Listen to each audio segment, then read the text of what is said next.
অনেকে বিশ্বাস করতে চান না, আজকে দেখেন এই যে রাসেল ফাইবার নামের যে সাপগুলা, এই দেখেন কিভাবে বাচ্চা দিতেছে।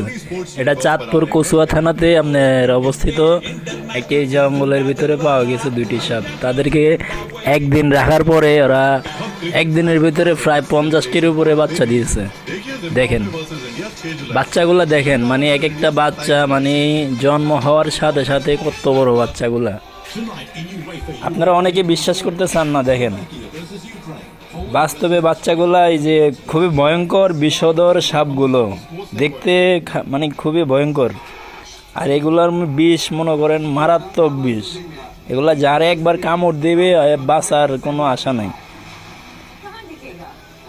দেখেন সাপগুলা, তাই বলতেছি সবাইকে একটু সতর্কভাবে থাকার জন্য বিশেষভাবে অনুরোধ করা যাচ্ছে। এই সাপ খুবই ভয়ঙ্কর এবং বিষধর, তাই সবাইকে ধন্যবাদ।